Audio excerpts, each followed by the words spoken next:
Oi pessoal, estamos chegando no final da nossa disciplina.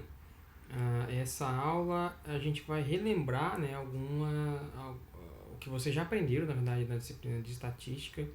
Quem não fez ainda, com certeza vai fazer, né? Normalmente é com o Luiz Gustavo, professor de ecologia. E aqui eu vou só de fato relembrar, não vou explicar os detalhes. E o que eu quero aqui eu sei que você já ouviu pelo menos falar de teste T, de ANOVA, né? O que eu quero enfatizar aqui, né? Espero que no final dessa aula você consiga entender, é que todos esses testes, ANOVA, ANCOVA, teste T e regressão, eles fazem parte todos de um único tipo de modelo que são os modelos lineares, tá? A gente vai entender como é que eles funcionam e essa aula, na verdade, ela está muito baseada no capítulo 5 e 6 desse livro aqui, do Kim Kyo, que para quem não conhece, recomendo fortemente, é um livro excelente. Para quem, inclusive foi esse livro que me fez gostar de estatística. Um livro feito, né, por dois biólogos australianos e o texto e os exemplos são muito bons, né? Então vamos começar falando sobre regressão linear. Vou começar explicando os modelos lineares, relembrando um pouquinho do que é uma regressão linear simples. Então, para que normalmente a gente faz uma regressão, ou quando a gente faz uma regressão linear, né? Normalmente a gente quer analisar a relação entre duas variáveis contínuas, né? Tanto a preditora quanto a resposta, ou se você quiser, né, dependente e independente, elas são contínuas, tudo bem? Então a gente está interessado ali em analisar a forma dessa relação, né? A gente quer testar se ela é linear, né? E também a gente quer testar o grau de relação entre as variáveis. Será que à medida que uma variável aumenta, a outra aumenta na mesma proporção, né, na mesma magnitude? Então, nesse caso, na regressão linear, todas as variáveis, tanto a preditora quanto a resposta, são contínuas, tudo bem? Então, o que a análise vai mostrar para a gente, o que ela vai retornar para a gente, é um valor predito, que é justamente a reta da regressão, né? Então, ela vai predizer uma variável em função da outra, tudo bem? No caso, a variável resposta com base na variável preditora. Então, aqui, o que a gente... e a regressão linear é um tipo de modelo linear, né? Então, e por que isso? Porque nesse tipo de análise, um dado valor, que é justamente a sua variável resposta, que é um vetor, né, o y, ele é descrito por uma combinação linear de um conjunto de parâmetros, né? No nosso caso aqui, a inclinação da reta e o intercepto, tá bom? Ou o slope, né? Estou chamando de inclinação, mas o slope são sinônimos, tá? E no qual nenhum desses dois parâmetros parece como um expoente ou ele é multiplicado por outro parâmetro. Se no caso ele for um expoente, a gente está falando de um polinomial, né? Aí já muda um pouquinho essa relação. Porque ela passa a ser não linear, enfim. Então, aquela coisa básica que a gente já conhece, que é a equação da reta, né? Então a gente vai ter a variável resposta, e que é predita, né? Que vai ser igual a um modelo aqui, que eu estou usando uma maneira bem generalizada, mais um erro, né? Que é aquilo que é tudo que é não predito pelo modelo. Então, se a gente lembrar justamente da equação da reta, a gente vai ter a nossa variável y, né? Que é a resposta, mais os dois parâmetros aqui. Então a gente vai ter i mais o erro, né? Então a gente vai ter basicamente três partes dessa equação, tá? Em que a gente tem duas variáveis que são dadas, né? Que são o input, então eu estou fornecendo para o modelo, que é tanto a variável resposta quanto a preditora. Então eu estou usando o x, né, para a preditora e o y para a resposta. E duas informações, dois valores que vão ser me retornados, tá? Que são o que eu estou chamando de parâmetro do modelo, que é o alfa e o beta, ou o A e o Bzinho, ou beta 0, beta 1, enfim. Tem várias nomenclaturas, tá? Então, a gente pode usar na verdade, enfim, quem criou esse nome, né, quem deu esse nome de regressão, inclusive, foi o Francis Galton, que é um primo do Charles Darwin. E ele, inclusive, o contexto que ele estava usando, ou criando, na verdade, esse teste, ele queria entender o quanto da altura dos filhos era predita pela altura dos pais, né? Então ele justamente criou esse modelo matemático para fazer isso. Então é um exemplo clássico, né? Inclusive um conjunto de dados clássico que se usa para exemplificar esse modelo. Então é isso que eu estou falando. Nesse caso aqui, eu quero predizer a altura dos filhos em função da altura dos pais. Então eu tenho essas duas informações e o que eu quero é o quanto a altura dos pais está relacionada com a altura dos filhos. Então isso é o que vai me dizer, isso é o beta, é a inclinação da reta, tá? E aqui é o slope, né? Onde que ela começa? Se ela começa mais para baixo ou mais para cima, isso é o intercepto que me diz, é o alfa, né? Então, justamente o que eu acabei de dizer, né? O intercepto ele pode também ser entendido como um valor médio da variável resposta quando a preditora é zero. Então, aquela mesma história. Se a gente pegar essa equação aqui, fazer com que o beta seja zero, a gente vai estar multiplicando a altura dos pais por zero, então vai ser zero, essa parte da equação some, né? E a gente só fica com o intercepto. Então, essa é a ideia. A ideia é que aquela velha história, né? É o ponto do eixo Y onde a reta, né, toca o zero ali. Então, e a inclinação, como eu disse, né, a inclinação da reta predita. Então, ele mede o quanto a variável preditora muda, né, em função... a variável resposta muda em função da variável preditora. E aí você pode calcular tanto esse valor e um intervalo de confiança em relação a isso, né? Normalmente a gente usa um grafo de dispersão, como eu estava falando inclusive na outra aula lá do ggplot, né? Quando a gente tem duas variáveis duas variáveis contínuas, a gente quer mostrar como é que os nossos dados se distribuem e a gente usa um gráfico de dispersão. Então a gente tem algo assim, né? Esses são nossos pontos de dados e o que a gente está interessado, a gente quer inferir, na verdade, é essa reta, né? Que é o que vai representar o nosso modelo. Então, como é que essa reta é calculada, né? Vamos lá. A gente tem aqui os nossos valores, né, de x e os valores correspondentes de y, tudo bem?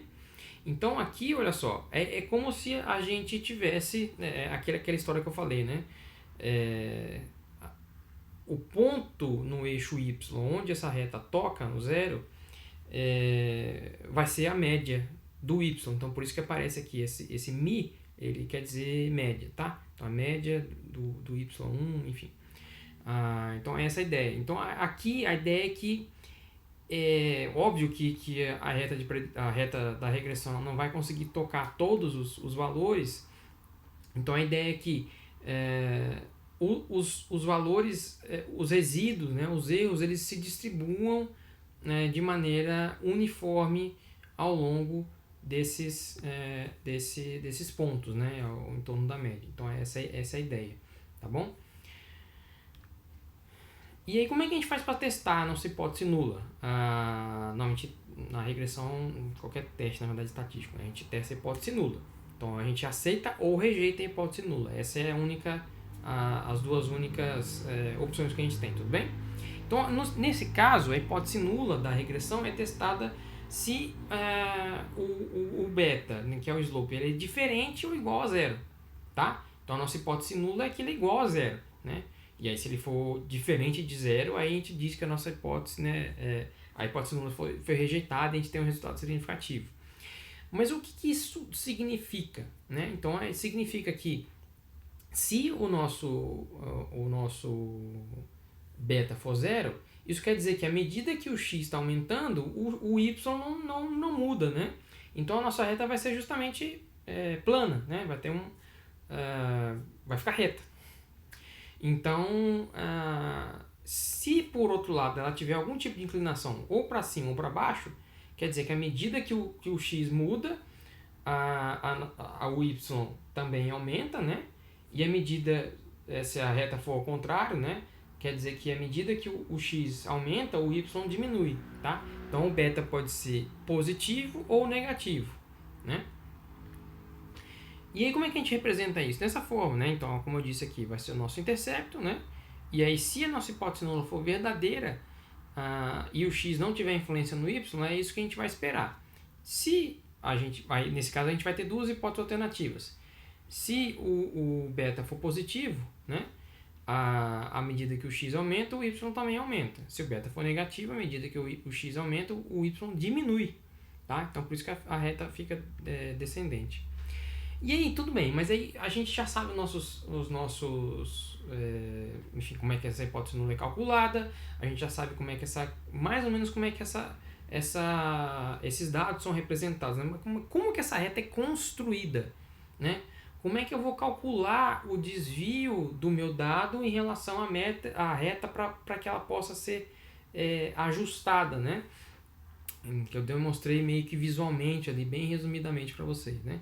Então, o que a gente chama é que à medida que a gente calcula para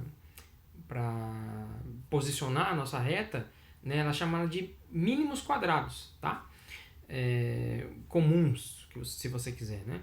Então, esse é um método que vai ser usado para estimar os parâmetros do modelo, tá? Principalmente o nosso beta. E ele é um método bastante poderoso, né? E ele vai funcionar dessa forma. Ele minimiza o desvio entre um ponto de dado observado e o predito. Então, ele tenta passar a reta, óbvio, respeitando essa relação linear, né? Nesse caso aqui da regressão simples, ele tenta passar uma reta, né, em que ele tenta minimizar o desvio entre a reta, que é o valor predito, e o valor observado. E a partir disso ele calcula a distância entre uma dada observação e o predito pelo modelo. Tudo bem? Então, essa distância, como eu disse, né, nem todos os pontos vão cair exatamente em cima da reta, e aí essa distância entre o que é predito e o observado vai ser o nosso resíduo ou erro, tá? Vamos entender melhor um pouquinho isso. Então, a gente tem aqui nossas variáveis x e y, aqui eu tenho a média do x e eu tenho a média do y, tudo bem? E aqui eu tenho a minha regressão, a minha reta, tá? E esses pontos aqui vão ser os meus dados, os dados observados. Então, como é que ele é calculado? Como é que essa reta, na verdade, é calculada? Eu vou tentar construir uma reta em que essa distância entre o observado e o predito, tá? Esse chapeuzinho quer dizer predito, ela seja minimizada. Então, essa é o método que é usado, né, para calcular essa métrica, justamente o resíduo, né, para construir essa reta. E aí é justamente essa diferença aqui vão ser os resíduos. Então, só que óbvio, né, eu vou ter para cada ponto do meu dado eu vou ter uma distância. Então eu vou ter uma observação e a distância dele em relação ao predito, né? Vou fazer isso várias vezes até quanto dados eu tiver. E no fim das contas eu calculo uma dos valores que é importante, né, para a gente entender aqui esse modelo, que no fim das contas a gente pega todas essas medidas e soma, né? A gente faz um somatório dos quadrados do resíduo. Então, por que é quadrado nesse caso? Por que isso é elevado ao quadrado? Porque como essa diferença, né, ela é calculada independente do valor do y, né, e do x, ela eventualmente, né, então, e ela é calculada tanto para cima quanto para baixo, né, da reta, ela pode eventualmente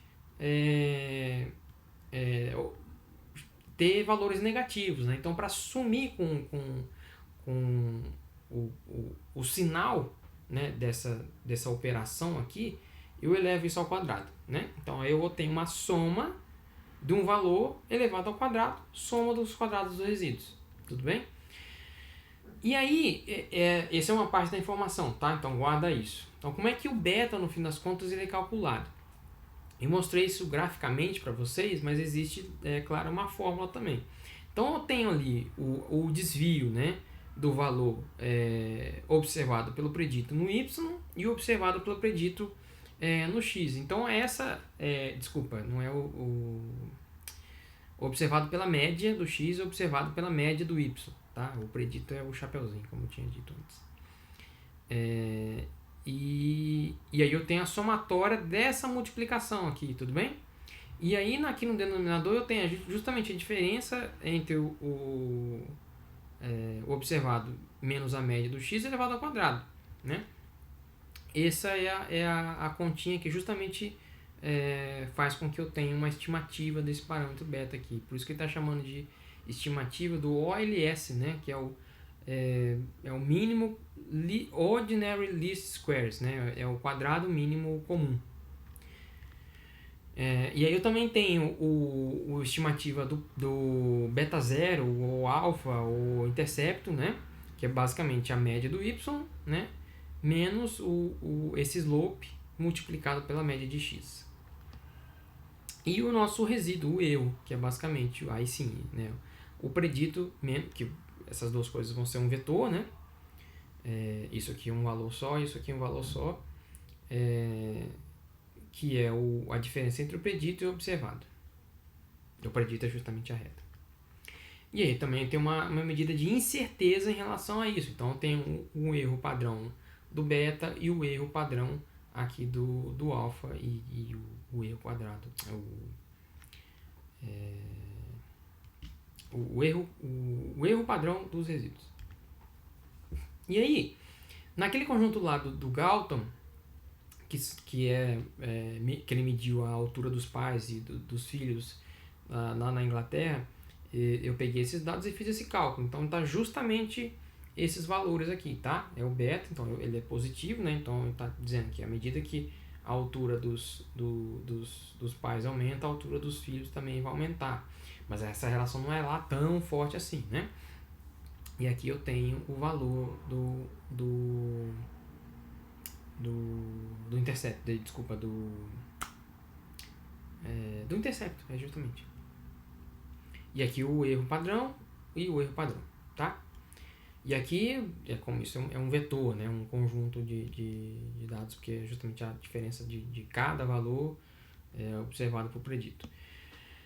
Tudo bem, mas aí como é que eu faço para testar essa hipótese, então? Eu tinha dito para vocês que o teste de hipótese ele testava se o beta era diferente de zero, né? Então, como é que a gente viu aqui, eu acabei de estimar isso, o meu beta é diferente de zero. Tudo bem, mas aí o quão certo, o quão seguro eu estou desse valor, né? Eu tenho que ter uma medida de incerteza relacionada a isso. Então, por isso que eu tenho essa medida aqui de erro padrão, tá? Que é um erro, né, associado a essa medida aqui. Então, na hora de testar, na verdade, o que os programas de estatística fazem é que eles levam em conta tanto o beta quanto a medida de incerteza. Então, por isso eles fazem um teste T de um parâmetro, tá? Para fazer esse teste de hipótese. A gente já vai entender por que isso, porque lá no R, quando a gente for fazer a nossa análise, ele vai mostrar, né, os parâmetros, aí vai ter um T. Aí vai podar onde que saiu esse T. É daqui. E aí como a gente faz para fazer a nossa inferência a gente pega o valor observado do T, nesse caso aqui eu peguei justamente os dados lá do Galton, pega uma distribuição T, né, e observa onde que o nosso valor observado está caindo, né? Tudo bem, mas aí também uma outra... Tá, isso é uma parte da história, né? A gente está quase acabando. A gente também pode particionar a variância, né? No caso de um modelo... Essa é uma das características principais de um modelo linear. Porque eu posso particionar essa variância em termos de componentes explicados e aquilo que não é explicado. O quanto da variância, né, nesse exemplo aqui da altura dos filhos é explicada pela altura dos pais e o quanto não é explicado, né? Para fazer isso eu vou pegar justamente eu vou particionar essa variância, né? Então eu também consigo fazer isso na regressão, assim como na ANOVA. Normalmente é feito na ANOVA, tá? Mas eu posso fazer isso para qualquer tipo de modelo linear, então por isso que eu estou enfatizando isso aqui, né? Então, como que eu consigo fazer isso? Justamente eu consigo pegar esse valor, né, que é a variância total explicada, que vai ser justamente a soma de quadrados, e particionar essa soma de quadrados em o quanto é explicado pelo preditor e o quanto é explicado pelo erro, né? E eu vou demonstrar isso, né, detalhar isso numa tabela, que normalmente é chamada de tabela de ANOVA, tá? E ela vai ter uma série de componentes, tá? Então, aqui nesse caso, a gente também pode fazer um teste de hipótese. Só que aí ela não vai ser feita em cima do teste T, como eu acabei de mostrar. Mas sim, a gente vai usar uma outra estatística, que é a estatística F. Então, a gente vai usar o teste, né, F com os mesmos graus de liberdade, e aí sim a gente vai calcular, né, a nossa significância em cima disso. Então, quando a gente está fazendo um teste de hipótese baseado numa tabela de ANOVA, a gente pega o nosso valor observado do F, né, e compara com um modelo em que a gente só tem o intercepto. Então a gente chama isso de modelo nulo, né? Então é um modelo que não tem o preditor que a gente está interessado, né? Então a gente compara esses dois modelos, um modelo mais complexo com o preditor e um modelo mais simples sem o preditor. Então no caso aqui de uma regressão, a gente consegue particionar a soma de quadrados total na soma de quadrados dado pelo modelo da regressão, mais a soma de quadrados dos resíduos, que a gente já viu lá como calcular, né? E aí também os graus de liberdade da mesma forma, tem o grau de liberdade total, o grau de liberdade do modelo e dos resíduos. Por que esses graus de liberdade são importantes? Porque eles é que vão determinar, para fazer um teste de hipótese, lembrem sempre disso, né? A gente vai ter que ter a nossa estatística do teste, nesse caso aqui o F, e os graus de liberdade, porque a partir disso é que eu vou conseguir olhar lá na minha tabelinha, né, que vem no final do livro de estatística, né, e olhar o valor crítico, né, se o meu valor observado está maior ou menor do que o valor crítico. Aí que eu consigo calcular o valor de P. Tudo bem? Só que o que a gente faz normalmente? A soma de quadrados ela aumenta à medida que a gente aumenta o número de observações, né? Isso é uma característica dessa medida. Então, a gente não usa essa medida diretamente no teste de hipótese, porque a gente tem que, de alguma forma, padronizar essa medida, né, pelo número de observações. Então, o que a gente faz? A gente pega a soma de quadrados e divide, né, pelo número de observações. E aí a gente chega num outro número, né, num outro valor, que é o quadrado médio, né? Só que a gente não consegue mais, a gente fala que o quadrado médio não tem essa propriedade aditiva como a soma de quadrados, que eu acabei de mostrar lá, né? Então, se a gente somar o quadrado médio da regressão, que é o modelo, mais o quadrado médio dos resíduos, não vai ser igual ao quadrado médio total, né? Só que esse componente aqui do quadrado médio, ele é importante porque eles tinham uma outra característica importante, que é o que vai compor lá a minha tabelinha, né? Que é a variância do erro, né? Que é uma coisa importante também, que vai me dar uma ideia de uma incerteza, né, relacionada a essa estimativa do erro do modelo. Então, no fim das contas, a gente tem uma tabela, normalmente uma tabela muito parecida com essa, né? Quando a gente faz algum tipo de modelo linear, seja ele ANOVA, regressão, enfim. Então a gente tem a soma de quadrados dada pelo modelo, né? Seja ele quantas, né, valores, variáveis preditoras vão ter, o grau de liberdade associado a isso e o quadrado médio. O que é o quadrado médio? Eu pego esse valor e divido por esse, né? E a mesma coisa dos resíduos, né? A soma de quadrados dos resíduos, o grau de liberdade dos resíduos e o quadrado médio dos resíduos é só dividir esse por esse e aí o total, né? E aí eu, de novo, né, peguei aqueles conjuntos de dados lá do Galton e calculei esses valores aqui para compor essa matriz, tudo bem? Então, esse aqui na verdade é uma nota de rodapé, né? A gente pode calcular os resíduos de várias maneiras. Então, aquela maneira que eu mostrei para vocês lá no desenho, lembra que eu calculei a distância assim, né? Um valor observado para o predito. O que eu estou fazendo aqui, nesse caso, né? Eu estou assumindo que o erro, eu não chamei isso aqui de erro ou resíduo, né? O que eu estou fazendo aqui implicitamente, né? Eu estou assumindo que o erro ele está exclusivamente na variável y, né? Só que essas vezes não é os casos, né, do nosso conjunto de dados. Por quê? Eu estou assumindo que não tem nenhum erro na variável x. Só que isso só é verdade quando eu manipulo a variável x, tá? Por meio de algum experimento, por exemplo, né?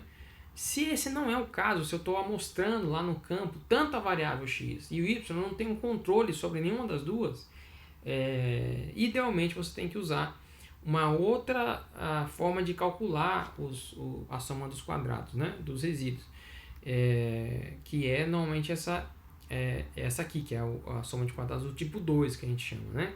Em que a gente calcula a distância dessa forma, né? Então aqui eu estou assumindo que existe erro tanto na variável y quanto na variável x, né? E esse aqui é um outro tipo de soma de quadrados, que ele assume que o erro está exclusivamente na variável x, tá bom? Beleza, e a gente tem a nossa modelo, a gente já sabe particionar a variância, e agora eu quero saber o quanto o meu modelo explica dos dados, tá? Eu consigo obter essa informação por meio do coeficiente de determinação, né? Que é o r quadrado. Então, aqui, olha só, a gente vai calcular o r quadrado justamente dividindo a soma de quadrados da regressão, que a gente aprendeu a calcular, pela soma de quadrados total, né? Tirando 1, você vai fazer o 1 menos isso, né? É o complemento que você está interessado. E aí, de novo, usando aqueles dados lá do Galton, a gente vai explorar isso um pouco na aula prática, tá? Eu mostro para vocês.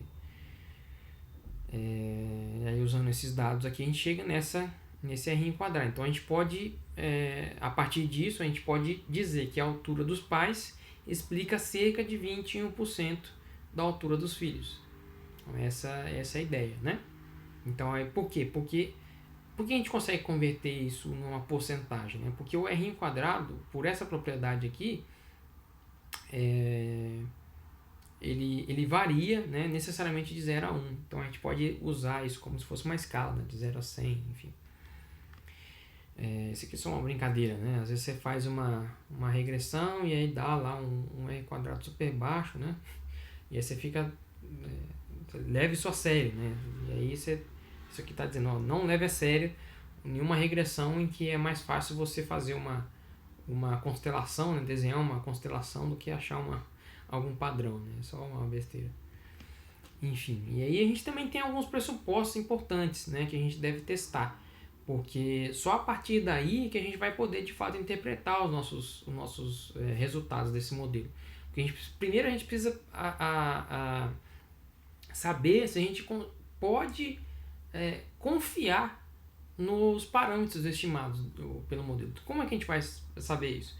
Eu vou testar para ver se os meus dados eles se adequam aos pressupostos dos modelos lineares. Quais pressupostos são eles? A gente está assumindo que a variância dos resíduos são homogêneas, né? Então, volta alguns slides aí, você vai ver que eu mostrei... Vamos voltar aqui. Aquela figura lá no comecinho, né? Essa aqui. Então, eu estou assumindo que as variâncias, né, são iguais. Tá vendo que essa dispersão aqui nessa reta é igual, né? Então, essa é a ideia, tá? Vamos voltar lá, avançar um pouquinho. Tá, e aí? Um outro pressuposto, né, que tá no próprio nome da análise, né, da regressão, modelo linear, né, é que a relação entre x e y é linear, né? Então, se ela não for linear por algum motivo, né, um modelo linear não é o adequado para modelar esses dados. Uma outra pressuposto, na verdade isso, como a gente acabou de ver aqui nesse slide anterior, isso pode mudar, né, dependendo do tipo da soma de quadrados que você usa, mas a gente está assumindo, se você usar a soma de quadrados do tipo 1, você está assumindo que a variável preditora, né, que é o x, ela é medida sem erro, e que o erro está exclusivamente no y, tudo bem? E isso aqui também, esse aqui na verdade é um dos mais importantes, né, junto com as variâncias homogêneas. Você está assumindo que os resíduos são independentes e identicamente distribuídos, que é o famoso IID, né? Então você está assumindo que o erro, o resíduo são sinônimos, o erro é um erro, né? Então não existe nenhum tipo de padrão no erro, né? Se você olhar para um gráfico lá dos resíduos, a gente vai ver isso daqui a pouquinho, e existir algum tipo de padrão, quer dizer que o seu modelo está errado, né? E isso aqui, uma das consequências disso é que esses modelos eles devem seguir uma distribuição normal, né? Tendo, né, a média zero e a variância equivalente ao sigma quadrado, né? Enfim. Um outro pressuposto também bastante importante é da independência das unidades amostrais. Então, aquilo que eu estava falando lá na aula sobre curadoria de dados, né? Você está assumindo que não existe pseudo-réplica, que todas as suas réplicas são verdadeiras, né? Então, o que quer dizer isso? Se você tem, por exemplo, você quer saber o efeito da chuva, né, ou da temperatura no número de animais que você encontra num parque, né? Então, da temperatura, vamos colocar assim, mais fácil.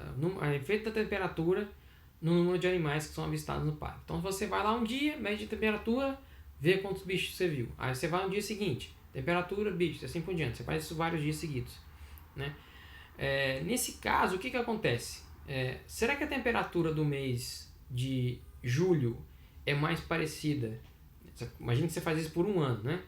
Imagina que a temperatura do mês de julho ela é mais parecida com o mês de junho ou a de janeiro, né? A gente sabe que janeiro é verão e julho é inverno, né? Então, a gente pode esperar que a temperatura de junho e julho é mais parecida do que junho com janeiro. Então, essa é um exemplo clássico de dependência temporal nesse caso, né? Porque meses mais próximos vão ter temperaturas diferentes, mais parecidas, do que meses mais distantes, né? Então, enfim, existem métodos para lidar com isso, mas não é o caso aqui agora.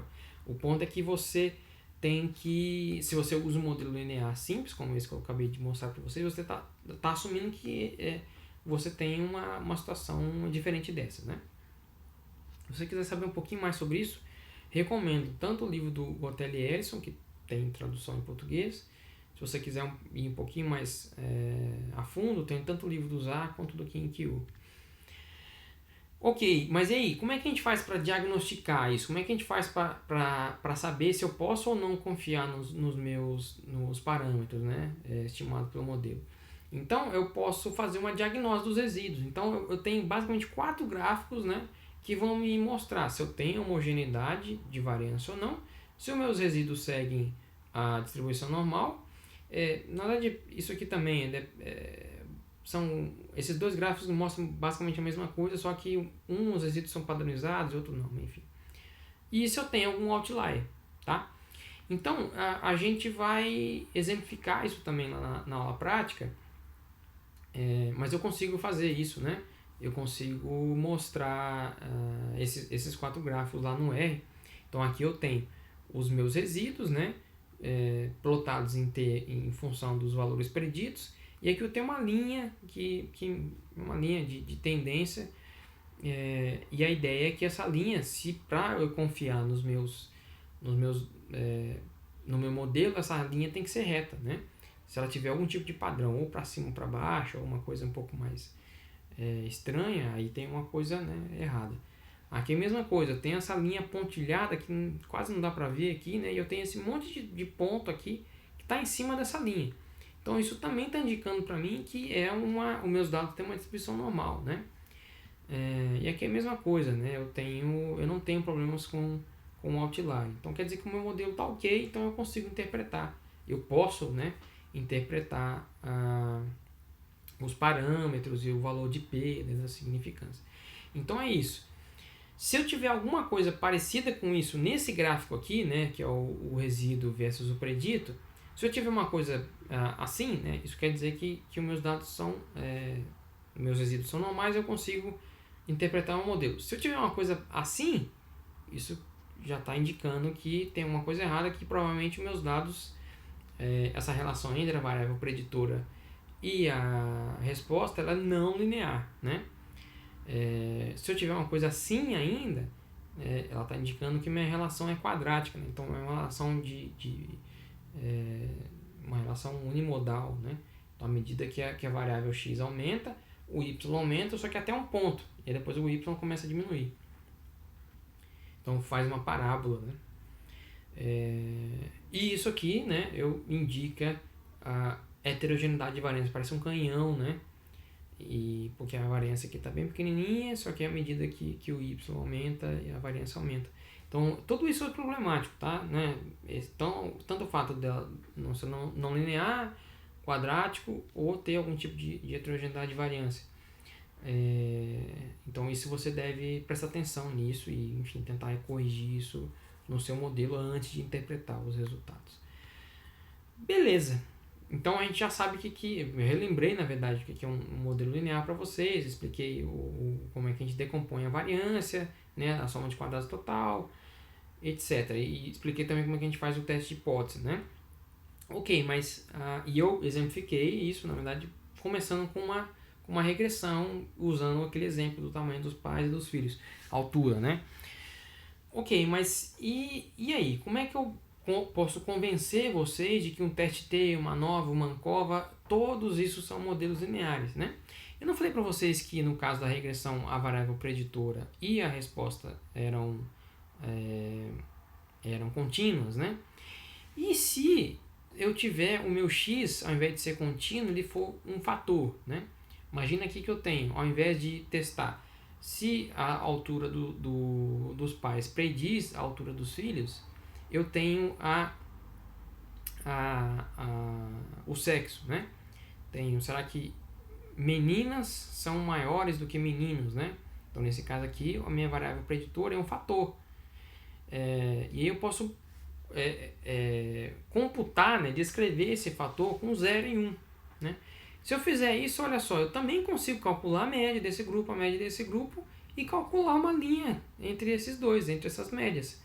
Então eu vou ter também uma inclinação da reta, da mesma forma que eu tenho lá no caso da regressão. Então isso também é um modelo linear. Nesse caso é um teste T, né? Você tem um preditor categórico, um fator com 2 níveis, né? Menino e menina, sexo, né? Menino e menina, né? O sexo é o fator, menino e menina são níveis do fator sexo.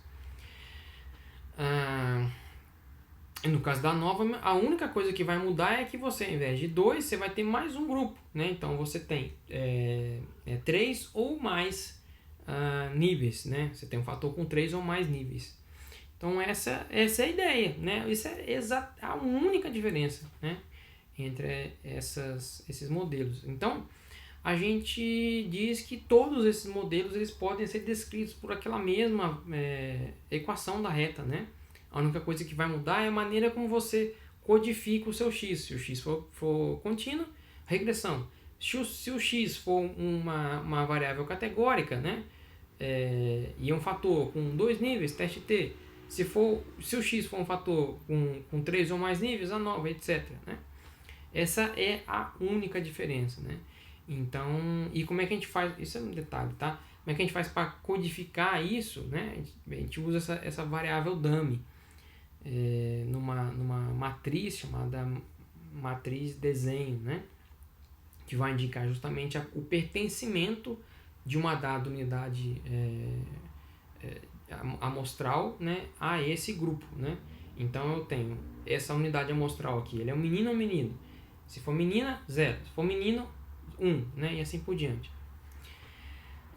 Essa é a única diferença, tá? Então é aquela que eu disse. E tem uma outra diferencinha, mas a gente viu que a gente consegue calcular também. Numa regressão a gente pode particionar a variância, mas normalmente quando você faz uma nova, né, além de você ter um fator com 3 ou mais níveis, você está interessado em testar a diferença entre médias, tá? Então você quer saber se a variância entre grupos é maior do que a variância dentro dos grupos, né? Enquanto numa regressão você está interessado em estimar, né, a média de uma amostra e a variância associada, né, a ela. Então é isso, gente. Isso aqui é um quadrinho, um resumo, né, que é basicamente isso que eu acabei de dizer, né. Toda essa parte aqui de cima são modelos lineares, tá? Então a variável dependente ela é quantitativa, contínua, e aí a variável independente ou preditora ela pode ser uma categórica com 2 níveis, então nesse caso a gente chama isso de um teste T. Tiver 2 ou mais níveis, mais de 2 níveis, a nova, né? Se você tiver 2 fatores cruzados, né? Uma nova de 2 fatores, assim por diante, né? E aí, no caso, se a sua variável preditora, a sua variável contínua, resposta, ela for se a sua variável resposta ela for categórica, né, ao invés de contínua, aí você tem o que é chamado de modelos lineares generalizados, né? Porque aqui a gente está assumindo, né, que os nossos resíduos seguem uma distribuição normal e aqui não é o caso, né? A gente pode seguir uma outro tipo de distribuição, como distribuição de Q², etc. Tudo bem? Então é só isso, tá? Então a gente vai fazer agora um exercício, né? Que estão lá na nossa página, no Moodle. Tem um script, tá? Que vocês conseguem e um conjunto de dados, né? Que é basicamente, eu queria que vocês fizessem justamente isso aqui, né? Uma regressão logística. E aí tem uma explicaçãozinha lá, né, no script e tem um conjunto de dados. Então eu queria que vocês rodassem isso. E também tem um desafio, tá? Com o Tidyverse, né? Modelos lineares com o Tidyverse, em que a gente vai fazer uma série de regressões, né? Para cada grupo das minhas variáveis e vai retornar isso numa matriz. Então é isso, gente. Até mais e até o próximo vídeo.